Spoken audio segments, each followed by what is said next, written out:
안녕하세요. 그린비 가족 여러분. 오늘 목요일 아침, 오늘도 이렇게 매일 한 말씀으로 오늘 하루를 시작하는 모든 분들에게 사랑함에 있어서 이렇게 후회를 남기지 않는 그런 날이 되시기를 간절히 기원합니다. 오늘은 저희가 요한일서 3장 우리 11절에서 16절의 말씀으로 함께 이 아침 시작하도록 하겠습니다. 요한일서 3장 11절에서 16절 말씀. 우리는 서로 사랑할지니 이는 너희가 처음부터 들은 소식이라. 가인같이 하지 말라. 그는 악한 자에게 속하여 그 아우를 죽였으니 어떤 이유로 죽였느냐. 자기의 행위는 악하고 그의 아우의 행위는 의로움이라.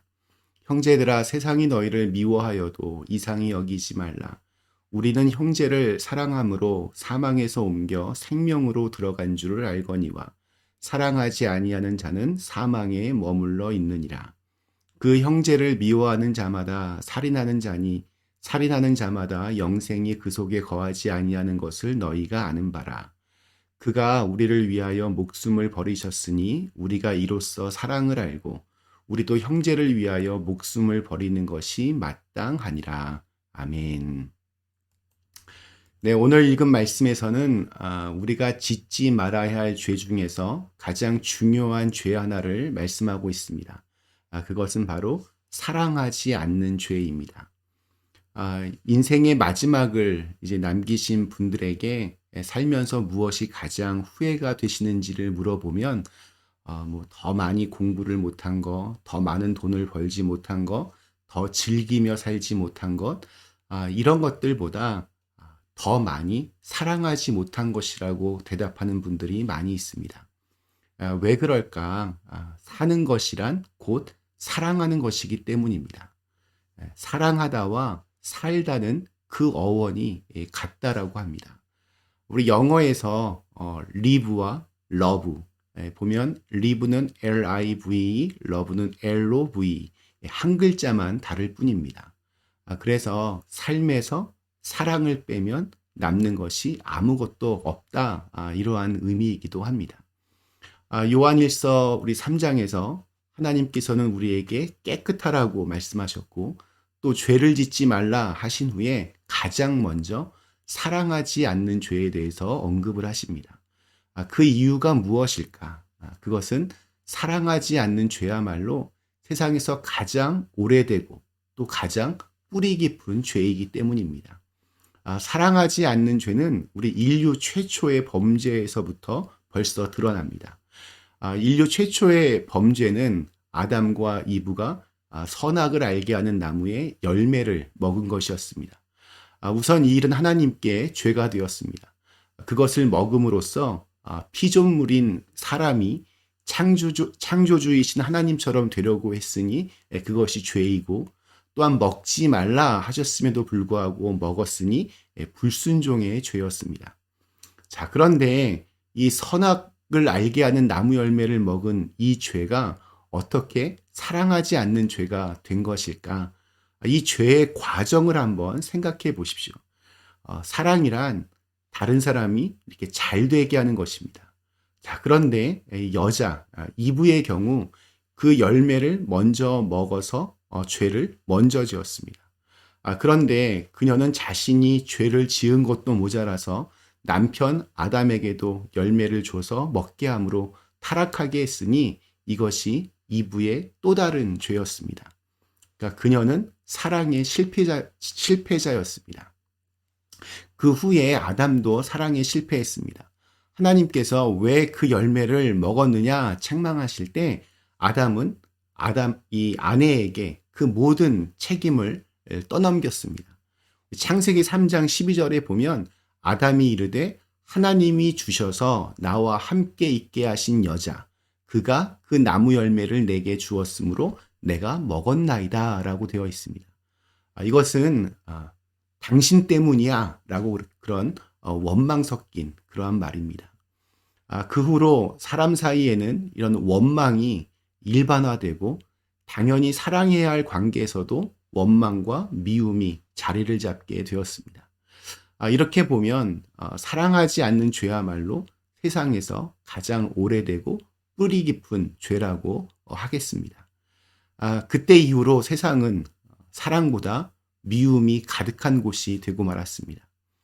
세상이라는 고속도로에는 다른 이들을 사랑하지 않는 난폭한 운전자들의 전쟁터가 되어버렸습니다. 자, 그렇다면 하나님께서는 왜 사랑이 메마른 이 살벌한 세상, 미움으로 가득한 이 세상에 사는 우리에게 이토록 사랑을 강조하시는 것일까요? 그 이유는 첫째로 우리가 하나님의 자녀이기 때문입니다. 사랑이신 하나님의 자녀라면 당연한 말입니다. 둘째로는 사랑해야 우리 자신도 살 수 있기 때문입니다. 14절이 이를 말씀합니다.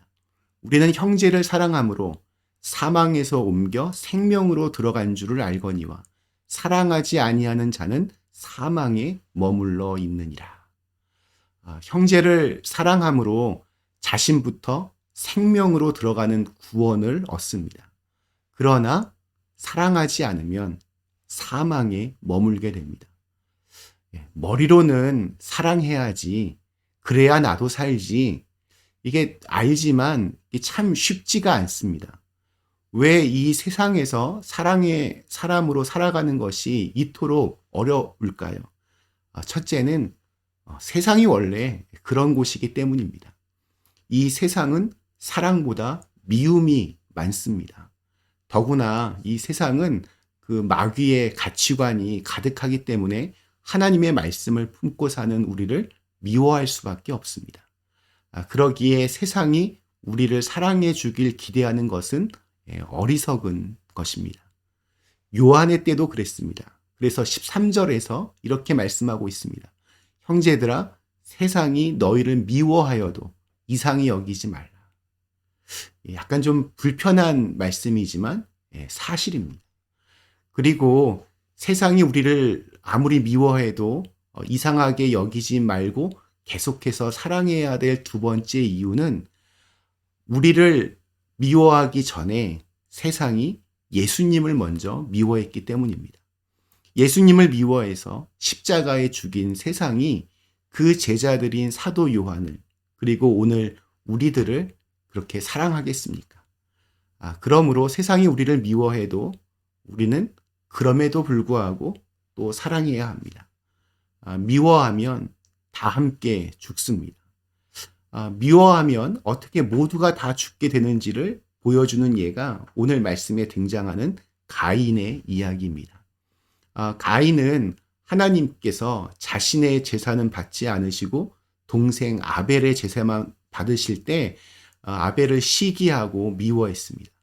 하나님께서 그때 조심하라고 경고하셨지만 결국 이 가인의 분노는 살인으로 이어지고 말았습니다. 인류 최초의 살인사건이 발생했습니다.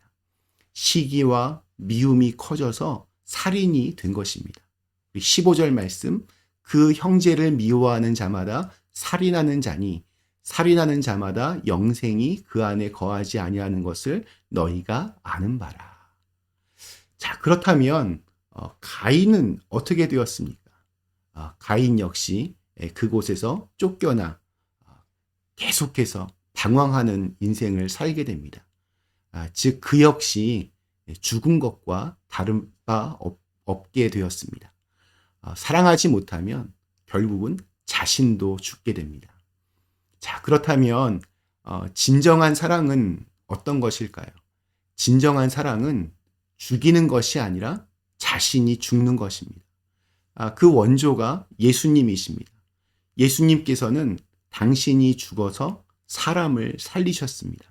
16절 말씀, 그가 우리를 위하여 목숨을 버리셨으니 우리가 이로써 사랑을 알고 우리도 형제를 위하여 목숨을 버리는 것이 마땅하니라. 예수님께서는 세상이 그분을 사랑하기는커녕 미워했지만 그들을 위해 십자가에서 돌아가심으로 그들을 구원하셨습니다.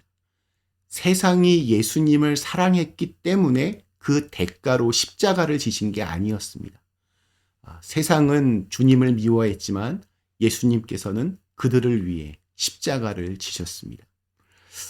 오늘 우리에게 주신 하루, 세상이 비록 우리를 속이고 또 미워할지라도 우리의 롤 모델이신 예수님을 따라 사랑의 사람이 되어서 다 죽이는 인생이 아니라 다 살리는 인생을 살아가실 수 있기를 간절히 기원합니다. 잠시 함께 기도하시겠습니다. 좋으신 하나님, 오늘도 저희에게 새로운 날 주심을 감사합니다. 사랑하는 사람이 되어서 우리 주위에 있는 다른 이들도 살리고 또 하나님께서 원하시는 그러한 세상을 만들어갈 수 있도록 우리에게 힘을 주시옵소서. 아무리 세상이 우리를 미워하고 박해하고 또 조롱하여도 변치 않는 그런 마음을 가지고 사랑의 그 힘을 믿고 그렇게 한 걸음 한 걸음 걸어갈 수 있도록 인도하여 주시옵소서. 예수님의 이름으로 간절히 기도드리옵나이다. 아멘.